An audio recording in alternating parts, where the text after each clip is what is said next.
আবু বকর তুবুল জান্নাহ Bahrain থেকে মালামাল ভর্তি করে মদিনার ভিতরে যখন প্রবেশ করছে, আল্লাহ নবী বিশ্ব নবী রাহমাতুল লিল আলামিন সে মালামালগুলো সাহাবায়ে কেরামের মাঝে বন্টন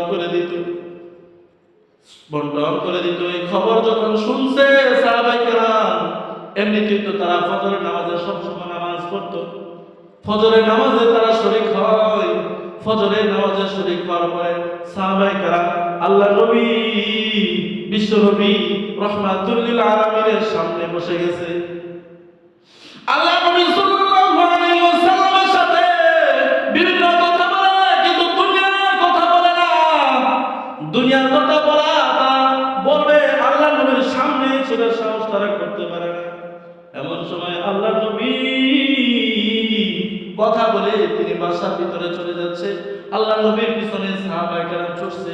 আল্লাহ নবীকে তারা সালাম দেয়, আসসালামু আলাইকুম ইয়া রাসূলুল্লাহ, আসসালামু আলাইকুম ইয়া রাসূলুল্লাহ।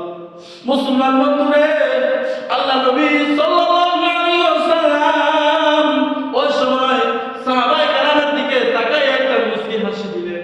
আল্লাহ নবী বিশ্ব নবী তিনি বুঝতে পারলেন যে কেন তারা সালাম দিতেছে। বাহরাইন থেকে যে মালের বহর আসছে, সে মালের বহর তাদের মাঝে বন্টন করে দেওয়ার জন্য। তখন আল্লাহ নবী বিশ্ব নবী রাহমাতুল লিল আলামিন বলতেছে, ও আমার সাহাবীরা রে, তোমরা কি যাচ্ছ বাহরাইনের মাল তোমাদের মাঝে বন্টন করে দেওয়ার জন্য? সাহাবায়ে কেরাম বলতেছে না। তখন আল্লাহ নবী সাল্লাল্লাহু আলাইহি ওয়াসাল্লাম সাহাবায়ে কেরাম যেন দুনিয়ার প্রতি আসক্ত না হয়ে যায়, দুনিয়ার মহব্বতে যেন আখিরাতে ভুলে না যায়, আল্লাহ নবী সাল্লাল্লাহু আলাইহি ওয়াসাল্লাম যে কথাটা বলেছিল সেই কথাটা আমাদের জন্য স্বর্ণাক্ষরে লিখে রাখা উচিত। আল্লাহ নবী বিশ্ব নবী রাহমাতুল লিল আলামিন বলেন, ও আমার সাহাবী, আবশিরু আমিরু মা ইয়াসুরুকুম মাল ফাখরা আশা আলাইকুম ওয়ালাকিন্নী আশা আলাইকুম আন তুসাবু দুনিয়া কামা বাসিতু আলা মান কানা ক্বাবলাকুম ফাতানাফাসুহা কামা তানাফাসুহা ফাতুহলিকাকুম কামা আহলাকাতহুম। ও আমার সাহাবী, তোমরা শুনে রাখো, দুনিয়ার সংকীর্ণতার কারণে আমি তোমাদের উপরে কোনো আশঙ্কা করি না। ওয়ালাকিন্নী আখশা আলাইকুম আন তুবসাতু দুনিয়া আলাইকুম, কিন্তু আমি নবী আশঙ্কা করি তোমাদেরকে দুনিয়ার প্রাচুর্য দেওয়া হবে। ফাতানাফাসুহা কামা তানাফাসুহা, তখন তোমরা দুনিয়ার জন্য প্রতিযোগিতা শুরু করে দিবে।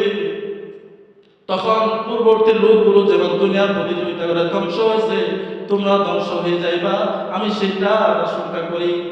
ও মুসলমান বন্ধু, আল্লাহ নবী সব সময় সাহাবায়ে কেরামের ধ্যান ধারণা যেন আখিরাতের দিকে থাকে, সেটার দিকে ফিকির করতেন।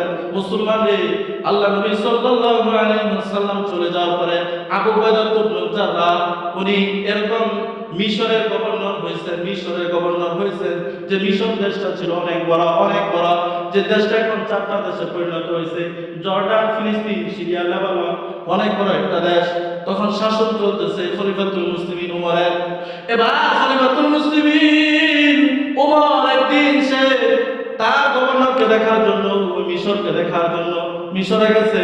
মিশরে যাওয়ার পরে আবু উবাইদা ইবনে জাররাহকে বলতেছে, আবু উবাইদা ইবনে জাররাহ রে, আমি তোমার ঘরটা একটু দেখতে চাই, আমি তোমার বাড়িটা একটু দেখতে চাই। খলিফাতুল মুসলিমিন উমরের মনের ভিতর আসছে, আমার গভর্নর আবু উবাইদা ইবনে জাররাহ এত বড় প্রদেশের গভর্নর, মিশর কত জাঁকজমকপূর্ণ একটা দেশ, আমার গভর্নরকে এত বড় জাঁকজমকপূর্ণ দেশের গভর্নর আমি বানাইছি, না জানি সে কত সরঞ্জাম, কত আসবাবপত্র দিয়া কত সুন্দর করে তার ঘরটাকে সাজাইছে, আমি উমর তার বাড়িটা একটু দেখি। তখন খলিফাতুল মুসলিমিন আবু উবাইদা ইবনে জাররাহকে বলতেছে, আমি তোমার বাড়িটা একটু দেখতে চাই। তখন আবু উবাইদা ইবনে জাররাহ বলতেছে, ও খলিফাতুল মুসলিমিন, কেন আপনি আমার বাড়ি দেখতে চান? আপনি আমার বাড়ি দেখলে তো আপনার চক্ষু দিয়ে অশ্রু বের হবে। তারপর আমার বলেন, না আমি দেখতে চাই। তারপরে আবু উবাইদা ইবনে জাররাহ খলিফাতুল মুসলিমিন উমরকে নিয়ে চলতে তার বাড়ি দেখানোর জন্য চলতে শহরে তার জনকপূর্ণ অতিক্রম করে ফেলতেছে। ওমর বলতেছে, ও আবু উবাইদা জাররা রে, তুমি আমাকে কোথায় নিয়ে যাচ্ছ? আবু উবাইদা জাররা বলতেছে, খলিফাতুল মুসলিমিন, এই তো কাছাকাছি চলে আসছি। শহরে যা জনপূর্ণ বাড়িগুলো শেষ করার পরে দেখায় খেজুর পাতার একটা ঝুপড়ি, খেজুর পাতার ঝুপড়ি দেখায় বলতেছে, খলিফাতুল মুসলিমিন, এটাই হলো আমার বাড়ি। এবার খলিফাতুল মুসলিমিন উমর ভিতরের দিকে তাকাইছে, দেখি ভিতরে কি আছে। ভিতরে দেখে একটা জায়নামাজ আছে, আর কিছুই নাই। তখন খলিফাতুল মুসলিমিন উমর বলতেছে, আবু উবাইদা ইবনে জাররা রে, তুমি এখানে থাকো, এখানে তো থাকার কিছুই নাই, সরঞ্জামাদি কিছুই নাই। আবু উবাইদা ইবনে জাররা বলতেছে, খলিফাতুল মুসলিমিন, এখানে সবই আছে, সবই আছে। একটা পাতিলা যা ঘরের উপরে ছিল, যেটা দেখা যাচ্ছিল না, আবু উবাইদা ইবনে জাররা হাত দিয়ে সেটা বের করছে। ওমর খুলে দেখে সে পাত্রের ভিতরে একটু পানি আর শুকনা কিছু খেজুর। আবু উবাইদা ইবনে জাররা বলতেছে, খলিফাতুল মুসলিমিন, রাষ্ট্রীয় কাজ কারবারে ব্যস্ত থাকি, রান্না বান্না করার সময় আমি পাই না। একজন মহিলা নিযুক্ত করেছি, 2-3 দিনের রুটি বানায় দেয়, সে রুটিগুলো শুকায় রাখি, রাষ্ট্রীয় কাজ কারবার শেষ করে পানি দিয়ে ভিজায় রুটিগুলো আমি খেয়ে নেই। সুবহানাল্লাহ। আর এই যে একটা জায়নামাজ, খলিফাতুল মুসলিমিন, ওই জায়নামাজে আমি সারাদিন রাষ্ট্রীয় কাজ কারবারে থাকার কারণে ইবাদত করতে পারি না। রুটিকে আমি ইবাদত শুরু করে দেই, নামাজ পড়া শুরু করে দেই। নামাজ পড়তে পড়তে যখন আমার ক্লান্তি চলে আসে, খলিফাতুল মুসলিমিন, তখন আমি জায়নামাজের উপরেই আমি ঘুমিয়ে যাই। এই কথা যখন বলল, উমরের চোখ দিয়া গলায় গলায় পানি পড়তেছে।